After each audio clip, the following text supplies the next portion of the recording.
सो दोस्तों welcome to falcon riders India. अभी पिछले दो वीडियो अगर आपने मेरे देखे होंगे जहाँ पे मैंने KTM की जो नई लॉन्च हुई है 2025 की 390 एडवेंचर एडवेंचर एक्स और KTM की एडवेंचर 250 उनके बारे में बात करी है। आप दोनों ही वीडियो मेरे चैनल पे देख सकते हो जहाँ पे मैंने काफ़ी कुछ उनके बारे में बताया है, कमियां फ़ायदे बहुत कुछ बता चुका हूँ। ठीक है, अब जो ये वीडियो है ये मैंने पिछले वीडियो के एंड में आपको बोला था। जो नेक्स्ट वीडियो है उसमें मैं KTM 250 का जो कंपैरिजन है वो और बाइकों के साथ जो अपकमिंग बाइक्स हैं या ऑलरेडी कुछ बाइक्स हैं जो मेरे को लगता है कि डायरेक्टली इससे रिलेट करती हैं समहाउ, उनके साथ थोड़ा सा कंपैरिजन करके 250 एडवेंचर को तो और थोड़ा डिटेल में बातें होंगी, डिस्कशन होगा, थोड़ी आपको भी क्लैरिटी होगी, थोड़ी मैंने जैसे रिसर्च करी तो मेरे को भी क्लैरिटी मिली एंड आपस में एक दूसरे को शेयर करेंगे। तो मतलब मैं ऐसे शेयर करूँगा, आप कमेंट्स में शेयर कर सकते हैं, तो नेचुरली आप भी एक अच्छे डिसीजन ले सकते हैं अगर आप नई बाइक लेने की सोच रहे हैं। और अगर नहीं भी सोच रहे फ्यूचर में तो भी कुछ ना कुछ इन्फॉर्मेशन आपको फ़ायदा ही करेगी। सो दोस्तों KTM एडवेंचर 250 को मैंने सोचा था कि कंपेयर करूंगा थोड़ा सा V-Strom 250 के साथ और आपकी Xpulse 210 के साथ और एक और बाइक स्क्रैम्बलर YSD की स्क्रैम्बलर। क्यों इन सब बाइक्स के साथ कराऊँ वो सब मैं आपको बताऊंगा। ठीक है, और फिर मैंने एक और बाइक जोड़ दी इसमें, वो है डोमिनार की 250। नेचुरली 250 सेगमेंट की ही बाइक है, उससे भी टूरिंग ट्रैवलिंग काफ़ी लोग करते हैं, उसके बारे में भी काफ़ी इंटरेस्टेड हैं लोगों, तो उसको भी मैंने इसमें जोड़ दिया है। एक बाइक मैंने अभी इसमें नहीं जोड़ी है जो काफ़ी लोग मेरे से पूछ रहे थे, वो है स्क्रैम 440। दोस्तों स्क्रैम 440 और 250 का भी अगर आपको कंपैरिजन चाहिए तो वो मैं आपको अगले किसी एक वीडियो में कर दूंगा। ठीक है, अगर आपको चाहिए वो वीडियो तो कमेंट में लिख देना। सो दोस्तों इन सारी बाइक्स में सबसे पहले अगर हम कंपेयर करते हैं तो सबसे पहले the heart of the bike वो हम करते हैं इंजन को लेते हुए कंपेयर। सो इन सारों के जो स्पेक्स हैं वो आपकी स्क्रीन पे आ गए होंगे। जैसे आप देख सकते हो एडवेंचर 250 में 31 PS का इंजन है, 25 न्यूटन मीटर टॉर्क है, 26.5 PS का इंजन V-Strom 250 में है विद 22.2 न्यूटन मीटर टॉर्क। उसी तरीके से Xpulse 210 के भी आप नंबर सामने देख सकते हो, YSD स्क्रैम्बलर के भी देख सकते हो और डोमिनार 250 के भी देख सकते हो। और जिस तरीके से आप दो ग्रीन पैच भी देख सकते हो एडवेंचर 250 के नीचे और YSD स्क्रैम्बलर के नीचे, वो आप देख सकते हो जो बेस्ट हैं इस सेगमेंट में या जो भी मैं कंपेयर कर रहा हूँ इस बाइक्स में। तो एडवेंचर 250 में जो आउटपुट है पावर 31 PS वो सबसे ज़्यादा है इसमें। और वहीं पे अगर हम स्क्रैम्बलर की बात करें तो उसमें टॉर्क सबसे ज़्यादा है 28.2। पर यहाँ पे एक चीज़ है, जो YSD स्क्रैम्बलर का इंजन है दोस्तों वो 334 सीसी का इंजन है जो इसमें सबसे बड़ा है इन सारी बाइक्स में। और इस वजह से भी आपके जो नंबर्स हैं वो आप देख सकते हो कि टॉर्क ज़्यादा है, पर स्टिल एडवेंचर 250 का 250 सीसी का इंजन होते हुए भी आउटपुट जो है YSD स्क्रैम्बलर से ज़्यादा है। नेचुरली मैं आपको हमेशा बोलता हूँ कि जो KTM के इंजन है वो परफॉर्मेंस इंजन हैं, they are like performance engine होते हैं and those create more power with the lower CC. तो उसके लिए बहुत सारी चीज़ें होती हैं, उनके जो पार्ट्स होते हैं, किस तरीके से डिज़ाइन होते हैं, कौन सा मेटल यूज़ होता है, बहुत सारी चीज़ें। तो anyway adventure 250 has the highest numbers and YSD scrambler has the highest torque. वहीं पे अगर हम V-Strom की बात करें तो उसके भी नंबर्स उतने ख़राब नहीं हैं, उतने पीछे नहीं हैं और डोमिनार के भी आसपास ही हैं। आई थिंक जो Xpulse 210 है उसमें उसके नंबर सबसे कम है, चाहे वो टॉर्क हो चाहे वो आपका BHP हो, PS ऑफ पावर हो। नेचुरली उसका इंजन भी इन सब में सबसे कम है, 210 करीब सीसी का इंजन है। So that why that is thing, पर तब भी बहुत क्लोज है, पर क्लियरली पावर में एडवेंचर 250 हैज़ दैट नंबर्स। उसके बाद दोस्तों एक और चीज़ मैं आपसे बात करूँगा कि जो आपका V-Strom का इंजन है वो SOHC शॉक इंजन है। एडवेंचर 250 का के बारे में बाद में बताता हूँ। Xpulse 210 है वो DOHC डॉक इंजन है। YSD स्क्रैम्बलर का भी डॉक इंजन है, डोमिनार 250 का भी डॉक इंजन है। V-Strom 250 जो है वो ऑयल कूल्ड इंजन है, बाकी सारी जितनी भी यहाँ बाइक्स हैं वो सब लिक्विड कूल्ड इंजन है। पर जो V-Strom 250 का ऑयल कूल्ड इंजन है that is award winning, it's a very good oil engine का जो उसका पूरा डिज़ाइन है, जो उसका सेटअप है। और उसमें क्या होता है कि जो आपका इंजन है ना उसको वो सही टेम्परेचर पे बहुत स्टार्टिंग पे ही रखता है उसका temperature. And if the engine oil का जो टेम्परेचर है वो बिल्कुल सही टेम्परेचर पे होगा, सो वेयर एंड जो टेयर होता है वो कम होता है कि इंजन बहुत ज़्यादा ठंडा पड़ा हुआ है और आप स्टार्ट कर रहे हो, उसको गर्म होने में टाइम लगता है, तो it's cools warms the engine oil very quickly. So any वो उसकी टेक है, पर यहाँ पे ऑयल कूल्ड है सिर्फ V-Strom 250। अब जो SOHC है जैसे सिंगल ओवरहेड कैमशाफ्ट, मैंने पुरानी एक वीडियोज़ में बताया है इन दोनों में क्या अंतर है। जो परफॉर्मेंस बाइक्स होती हैं, जो high CC high output bikes होती हैं, उसमें DOHC होता है। बेसिकली फिर से बता देता हूँ, जो सिंगल ओवरहेड कैमशाफ्ट SOH उसमें जो आपके इनटेक और आउट वाले वॉल्व्स होते हैं वो एक ही चीज़ से कनेक्टेड होते हैं, इंडिपेंडेंट नहीं होते हैं, और DOHC में वो इंडिपेंडेंटली कनेक्टेड होते हैं। तो उससे क्या होता है कि आपको बेटर एफिशिएंसी मिलती है, बहुत सारी ब्ला ब्ला ब्ला चीज़ें होती हैं। पर एडवेंचर 250 का जो इंजन है वो HOHC है या DOHC है, मेरे को कन्फ्यूजन है। कुछ लोग कमेंट्स में SOHC बोल रहे हैं, पुराना इंजन है, कुछ बोल रहे हैं DOHC। इनफैक्ट KTM की जो वेबसाइट है वहाँ पे भी काफ़ी बड़ा कन्फ्यूजन है। अभी आपको KTM की वेबसाइट पे लेके चलता हूँ। तो जैसे आप देख सकते हो दोस्तों, यहाँ पे एक जगह लिखा है SOHC इंजन आपके सामने क्लियरली।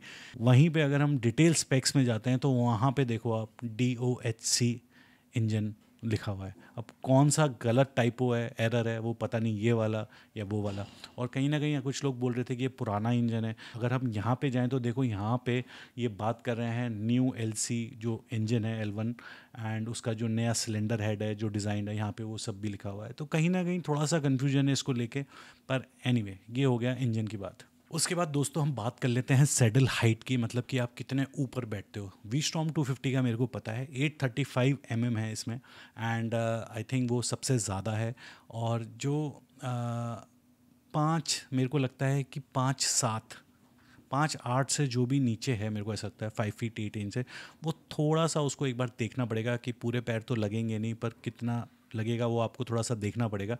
थोड़ी सी सीट हाइट ज़्यादा है। वहीं पे अगर हम बाकी देखें एडवेंचर 250 825 mm, तो वो भी बहुत ज़्यादा कम नहीं है। पर एक्सपल्स 210 जो है वो 830 mm है, which is very close to V-Strom 250। पर वहीं पे अगर हम SD स्क्रैम्बलर की बात करें और डोमिनार 250 की बात करें तो 800 mm पे है, which is like a very decent height, और काफ़ी लोग उस पर हाइट तक कंफर्टेबल होंगे। सो ये एक हाइट का है, पर ये एक ऐसी चीज़ है जो मैं आपको खुद बोलता हूँ कि आप जाके बैठो। अगर आप कम हाइट है आपकी, अगर आप 5'8" 9" हो, उससे ऊपर हो, तो फिर तो किसी भी बाइक में मेरे को नहीं लगता कोई दिक्कत आने वाली है। उसके बाद हम आ जाते हैं टंकी, कितने लीटर की टंकी है। सबसे ज़्यादा जो टंकी है आप देख सकते हो अपने स्क्रीन पे 14.5 लीटर की एडवेंचर 250 में है, और जो सबसे कम टंकी है वो V-Strom 250 में है 12 लीटर की। एक्सपल्स 210 में 13 लीटर की, SD स्क्रैम्बलर में 12.5 लीटर, डोमिनार 250 में 13 लीटर।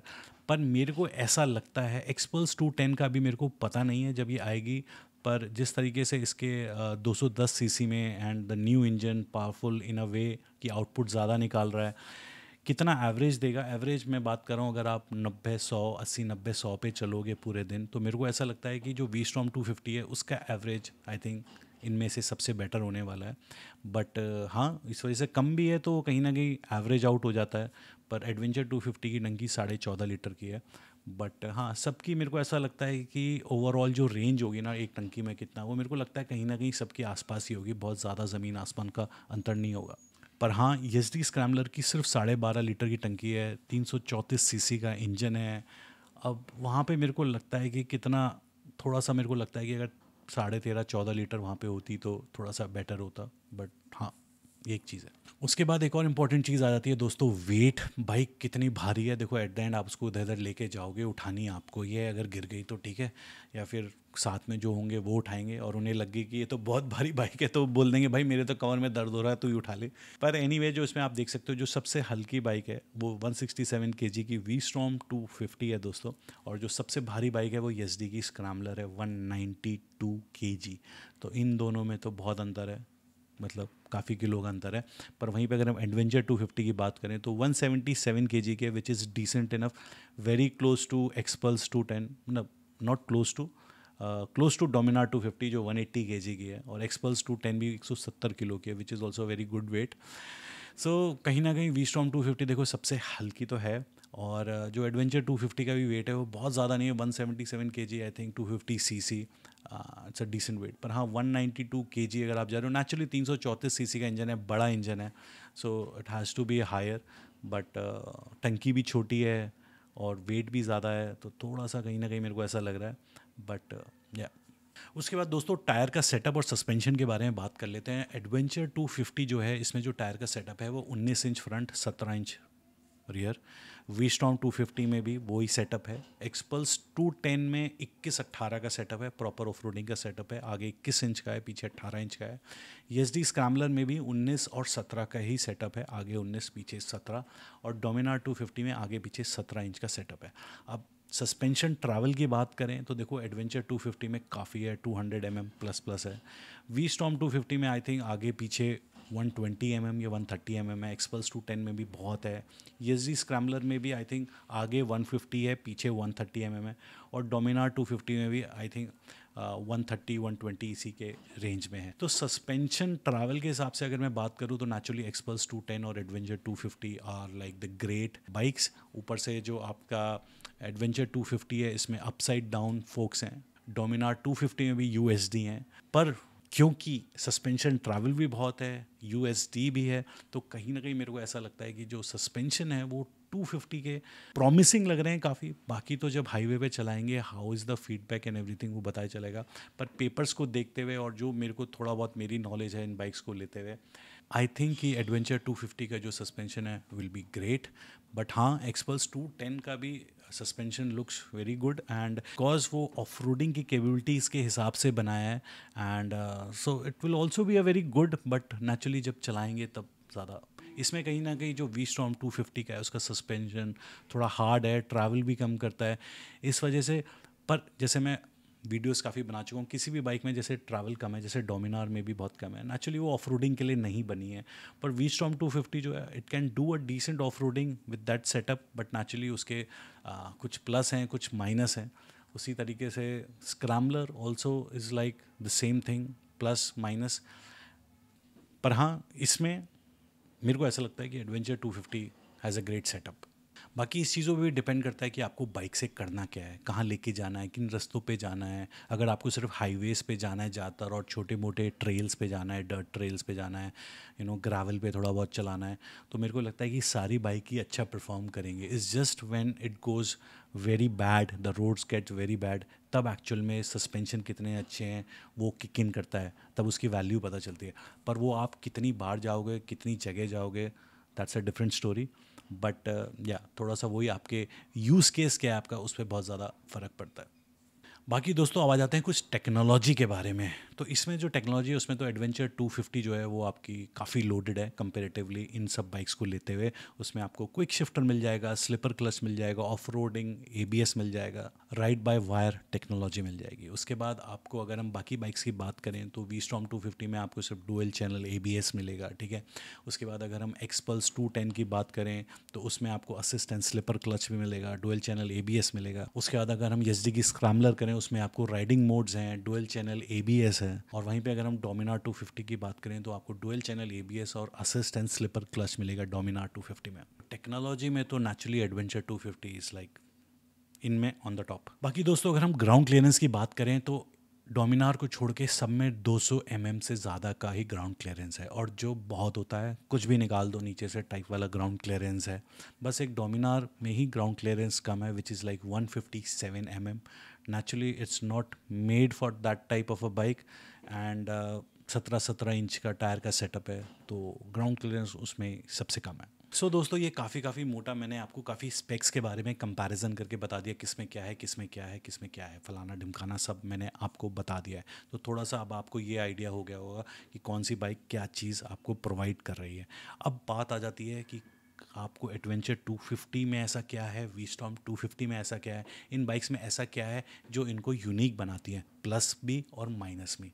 देखो अगर हम स्टार्ट करता हूँ वी स्टॉर्म 250 से, तो उसको अगर उसके प्लसेस की बात करूँ, देखो वेट हल्की बाइक है, परफॉर्मेंस अच्छी है, पोस्चर अच्छा है, आपका सिटिंग पोस्चर अच्छा है, मेंटेनेंस बहुत कम है। एक्चुअल में पार्ट्स मैंने भी कुछ बदलवाए हैं, सर्विसिंग करी है, मेंटेनेंस कॉस्ट काफ़ी कम है, और सुजुकी का नेटवर्क भी डिसेंट है। अब इसमें जो प्रॉब्लम है, जो नेगेटिव्स हैं इसके साथ साथ, उसमें एक चीज़ है नेचुरली कॉस्ट। जैसे मैं पहले ही बता चुका हूँ, वी स्टॉर्म की जो इस समय कॉस्ट है जहाँ पे पुटअप हो रही है वो आप 2.15 लाख के करीब हो रही है एक्स शोरूम। इस प्राइस ब्रैकेट में इसके आसपास आपको 400 सीसी बाइक्स भी मिल रही हैं। सो प्राइस एक ऐसी चीज़ है जो मेरे को लगता है कि वी स्ट्रॉम के थोड़ा अगेंस्ट है इस समय, बट नेचुरली जैसे मैंने बताया, और हाँ इसके suspension which is on the harder side. और नेचुरली जो लोग ज़्यादातर हाईवेज़ पे रहते हैं या कभी कभी ट्रेल्स पे जाते हैं, जैसे मैं तो इस बाइक को पता नहीं कहाँ कहाँ लेके गया हूँ। I know there are many times जब मेरे को लगता है कि इसका सस्पेंशन यार हार्ड है, थोड़ा सॉफ्ट होना चाहिए था, पर वो टाइम अगर इतना है तो इतना जो टाइम है वो मैं बहुत इन्जॉय करता हूँ जो इसका सस्पेंशन का सेटअप है। बट येस थोड़ा सा सॉफ्टर होता तो बेटर होता। बाकी इसमें थोड़ी सी टेक्नोलॉजी की भी कमी है नेचुरली। अगेन जो इस सेगमेंट में बाइक्स जिस प्राइस में आ रही है उसमें टेक्नोलॉजी भी आ रही है, जैसे इसमें असिस्ट एंड स्लिपर क्लच काफ़ी लोगों को चाहिए, अगर वो आ जाए तो ज़्यादा बढ़िया है।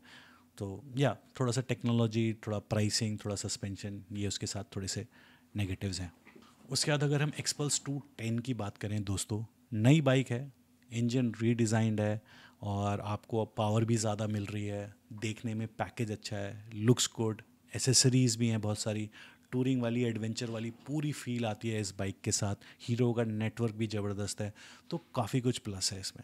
अब आ जाती है बात इसके थोड़े से, अगर मैं नेगेटिव्स की बात करूँ, नेचुरली अभी ये बाइक ऑन द रोड अभी चलाई नहीं है, आई नहीं है, तो बहुत सारी चीज़ें प्लस माइनस आने वाले टाइम पे ही पता चलेगा। देखो एक तो इसमें ट्यूब टायर्स हैं विच is like a big minus मेरे लिए, ट्यूब टायर्स है। उसके बाद क्या है कि ये ज़्यादा ऑफ रोड वाली सेंट्रिक बाइक है नेचुरली, 21 फ्रंट 18 रियर। सो मतलब थोड़ा सा, मतलब वो वाली बात है कि ऐसा नहीं है कि ऑफ रोडिंग वाली बाइक से आप हाईवे पे नहीं चल सकते या हाईवे वाली बाइक से आप ऑफ रोडिंग नहीं कर सकते हो, पर it's more of like a off roading like a setup, क्योंकि हम के टी एम एडवेंचर 250 के साथ कंपेयर कर रहे हैं। दैट इज़ वाई मैं बोल रहा हूँ कि वैसे तो अगर आपको जाना है तो आप अगर आपको प्योर ऑफ रोडिंग जानी है दोस्त कि भाई मेरे को तो प्रॉपर ऑफ रोडिंग करनी है, मेरे को तो नाले कूदाने हैं, मेरे को तो नदियाँ कूदानी है, मेरे को तो पहाड़ों पे चढ़ना है, तो नेचुरली एक्सपल्स 210 का जो सेटअप है वो आपको ज़्यादा सूट करेगा। या फिर आप 390X पे जाओ, या फिर आप ESD की एडवेंचर पे भी जा सकते हो, या आप हिमालयन की 450 जाते हो जो pure off roading capable bikes हैं। पर यहाँ पे क्योंकि हम थोड़ा सा टूरिंग टाइप बाइक देख रहे हैं, naturally 250 adventure is not a pure off roading setup. You can do off roading, कोई मना ही नहीं है, बट दैट वेज 210 का जो है उसका नेगेटिव नहीं है कि वो बहुत ज़्यादा ऑफ रोड सेंट्रिक है, इज़ जस्ट कि मतलब होता है यार कि आप किस सेगमेंट में जा रहे हो। मतलब ज़रूरी नहीं है, जैसे मैं इस तरीके से सोचता हूँ कि ये नहीं कि मेरे को अच्छी लग रही है तो बस उठा लो, कुछ चीज़ें मैं ऐसे भी सोचता हूँ कि मेरे को किस पर्पस के लिए चाहिए। तो अगर मेरा वो पर्पस ही नहीं है तो उस टाइप की बाइक लेके मैं क्या करूँ, कि मेरे को घूमना है, मानो इंडिया ट्रैवल करना है और मैं ले लूँ रेसिंग बाइक, तो वाली बात है।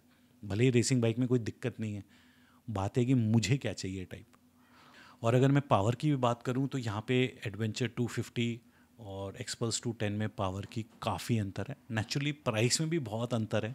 ये आपकी 1.85 लाख की आ जाती है, और वहीं पे अगर हम KTM 250 एडवेंचर की बात करें तो 2.6 लाख की है, तो ऑलमोस्ट मतलब 70-75 हज़ार का अंतर है, ठीक है।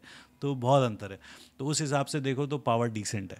उसके बाद आती है स्क्रैम्बलर दोस्तों, देखने में बहुत बढ़िया बाइक है, मैंने चलाई भी है, बढ़िया पावर है, लुक्स गुड, लुक्स स्क्रैम्बलर, और अच्छी वाइब आती है उसे देख के। ट्विन एग्जॉस्ट है, दैट लुक्स कूल मतलब। उसके बाद कलर्स भी इसमें बहुत अच्छे अच्छे हैं।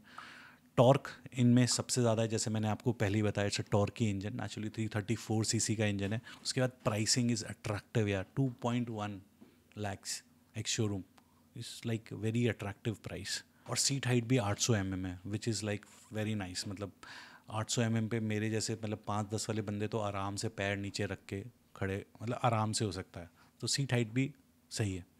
बस जो प्रॉब्लम है इसमें, जो मेरे को लगता है कंपेयरिंग टू दीज बाइक्स, एक ट्यूब टायर्स हैं इसमें, यस स्पोक ट्यूब टायर्स हैं इसमें। उसके बाद वेट भारी है, 192 kg की है विच इज़ लाइक भारी है मतलब। और तीसरा सर्विस, कहीं ना कहीं मैंने सबके साथ थोड़ा सा इश्यूज सुना है, मैं बहुत लोगों के मैसेज आते हैं, कमेंट्स आते हैं, मेरा खुद भी है कि कहीं ना कहीं मेरे को ऐसा लगता है कि प्रॉब्लम्स रॉयल इनफील्ड के साथ भी बहुत आती हैं सर्विस की, और ये दिक्कत है वो दिक्कत है, पर रॉयल इनफील्ड बिकती भी बहुत ज़्यादा है। पर जिस तरीके से मैंने दिक्कत थोड़ी सी ESD और इनकी बाइक्स के बारे में सुना है, दिक्कतें इसमें भी आती हैं, पर जिस हिसाब से बिक रही हैं उस हिसाब से मेरे को ऐसा लगता है कि इसके रेशियो थोड़े से ज़्यादा हैं। बट समाओ मैं हमेशा बोलता हूँ, कभी कभी क्या होता है, लोगों की अपनी पर्सनल दिक्कत होती हैं और ये अपनी पर्सनल गलती होती हैं, और वो उस तरीके से दिखाते हैं कि जैसे कंपनी की गलती है, पर बहुत बार ऐसा भी होता है कि कंपनी की गलती होती है और वो कस्टमर्स के ऊपर डाल देते हैं। बट हाँ, थोड़ा सा मैंने इसकी सर्विस के बारे में ऊपर नीचे सुना है। But great bikes, great looking bikes, very competitive price, and या मतलब और कलर्स भी बहुत अच्छे हैं। और मैंने चलाई भी थी एक बार, टेस्ट राइड करी थी, आई थिंक वो वीडियो बनाया था पुराना या नहीं, and I really liked it. उसके बाद आ जाती है दोस्तों डोमिनार 250। देखो वो इस पूरे सेगमेंट में थोड़ी सी अलग है। 17 इंच का सेटअप है, हाईवे क्रूजिंग के लिए बहुत बढ़िया है। छोटी सी विंडशील्ड और लगा लो, बढ़िया बाइक है। वेट थोड़ा सा हाई है, हैवियर साइड है, पर क्योंकि ग्राउंड क्लियरेंस कम है, लो बाइक है, थोड़ा सा वेट है, हाईवे पे बड़ी चिपक के चलती है, ठीक है, एकदम बढ़िया। असिस्ट एंड स्लिपर क्लच है, पावर आउटपुट भी डिसेंट है, और प्राइसिंग भी ग्रेट है। It's just 1.86 lakhs ex showroom, which is like a great pricing. Naturally इसमें ग्राउंड क्लियरेंस कम होने की वजह से उतनी ऑफ रोडिंग कैपेबिलिटीज़ नहीं है, 157 mm कम है, पर ये नहीं है कि आप इससे लद्दाख वद्दाख का ट्रिप नहीं कर सकते हो। पर जो ट्रेल्स हैं, जो ऑफ रोड्स हैं, वहाँ पे जाने पे आपको उसको थोड़ी सी दिक्कत हो सकती है ग्राउंड क्लियरेंस की वजह से। एंड या और पोस्चर भी ये कह सकता हूँ कि जैसे अगर मैं पोस्चर बात करूँ, जैसे एडवेंचर का है, वी स्टॉर्म का पोस्चर है, एक्सपल्स 210 का पोस्चर है, उतना अच्छा पोस्चर नहीं है इसका बैठने का, पर उतना ख़राब भी नहीं है कि जैसे कोई रेसिंग बाइक है। तो it's overall a good bike with its limitations, good pricing. So दोस्तों ये सब बाइक बातों मैंने आपको बता दिया, वी स्टॉर्म 250 के बारे में, एक्सपल्स 210 के बारे में, एस डी स्क्रैम्बलर के बारे में भी, और डोमिनार 250 के बारे में भी। अब आप सोच रहे हो कि सर एडवेंचर 250 के बारे में बता दो, उसके लिए तो मैंने पिछले वीडियो में सब कुछ बता ही दिया था दोस्तों। इट्स अ ग्रेट बाइक, बहुत कुछ इसमें आपका टेक्नोलॉजी है, पावर है, वेट भी सही है, और काफ़ी लोगों को इसमें एक चीज़ है कि सर इसकी तो कंपनी अब बिकने वाली है, पार्ट्स मिलेंगे नहीं मिलेंगे, फ्यूचर में ये बाइक बिकेगी कि नहीं, है नहीं रीसेल होगी या नहीं होगी। जहाँ तक मेरे को पता है कि दोस्तों कि इंडिया के ऑपरेशंस तो इसके ठीक चल रहे हैं, बढ़िया चल रहे हैं, नई नई बाइक्स आ रही हैं। ऐसा मेरे को नहीं लगता है कि KTM एकदम बंद हो जाएगी, जैसे मैंने पहले ही बोला था। माइट भी इसके स्टेक वापस बजाज और ख़रीद ले, पूरी ख़रीद ले, और ये बाइक चलती रहेंगी। ऐसा नहीं है कि कल इसके शटर डाउन होने वाले हैं, जहाँ तक मेरे को लगता है। बाकी तो देखो दुनिया में कुछ भी हो सकता है, किसको क्या पता। सो दोस्तों एट द एंड मैं यही बोलूँगा कि इनमें से जो सबसे महंगी बाइक है वो भी एडवेंचर 250 है, 2.6 लाख की, और जो सबसे सस्ती बाइक है एक्सपल्स 210, या फिर आप ये कह सकते हो कि डोमिनार 250 ऑलमोस्ट सेम ही रेंज की है, 1.85, ठीक है, और सबसे महंगी है 2.6, तो करीबन 75,000 का अंतर है। और इन दोनों बाइक्स के बीच में कहीं ना कहीं वी स्टॉर्म 250 फिट होती है और ESD की स्क्रैम्बलर फिट होती है। अब किस में क्या कमियां हैं, किस में पॉजिटिव्स हैं, एडवेंचर 250 के बारे में मेरा पिछला वीडियो भी देख लेना, और ये वीडियो भी, so you will get a good idea. Still कोई बात रह गई होगी दोस्तों तो कमेंट्स में लिख देना, I will be happy to help, और डिस्कशन कर लेंगे, ठीक है। शायद कुछ पॉइंट्स मेरे से रह गए होंगे, होता है यार, सब कुछ नहीं होता, शायद कुछ रह गए हो तो वो भी लिख देना, उस पर वहाँ पे डिस्कशन कर लेंगे। बाकी एक चीज़ का मैं आंसर दे देता हूँ कि अगर इन पाँचों में से मेरे को कोई एक बाइक लेनी होगी तो सर आप कौन सी लोगे? मैं अपनी स्टाइलिंग से, जिस टाइप का मैं ट्रैवल करता हूँ, जो जो मेरे को चाहिए चीज़ें, जो मेरी सोच है, उस हिसाब से अगर मैं बताऊँ, ज़रूरी नहीं है वो आपकी सोच हो। अगर मेरे पास 2 लाख के करीब का बजट होता, 2 लाख मतलब खींच के, मतलब 2 लाख मैं किसी तरह कर लूँगा, तो मेरी जो बाइक होती वो या तो वी स्टॉर्म 250 होती या एक्सपल्स 210 होती, इन पेपर्स के हिसाब से, इन दोनों बाइक्स में से। वहीं पे अगर मेरी लिमिट होती कि चल यार 50,000 रुपये, 60,000, 50-60,000 रुपये और खींच लेता हूँ, उसमें मेरे पास मेरे को KTM की 250 एडवेंचर मिल जाएगी, तो शायद मैं पर्सनली खींच लेता। पर जो पुरानी वाली थी 250 एडवेंचर, उसके लिए मैं एफर्ट नहीं मारता एक्स्ट्रा। नेचुरली इसमें क्या है, कलर TFT भी है, टेक्नोलॉजी भी काफ़ी दे रखी है, ऐसा नहीं है कि सब कुछ ही हटा दी, and somehow it looks good पहले वाली से, सो मैं वहाँ तक चला जाता। बाकी आपके ऊपर है दोस्तों, आप कितना पैसा खर्च करना चाहते हो और आप एक्चुअल में अपनी बाइक से चाहते क्या हो, ठीक है। सो टिल नेक्स्ट वीडियो दोस्तों, चमकते रहो, मुस्कुराते रहो, लव यू, बाय बाय।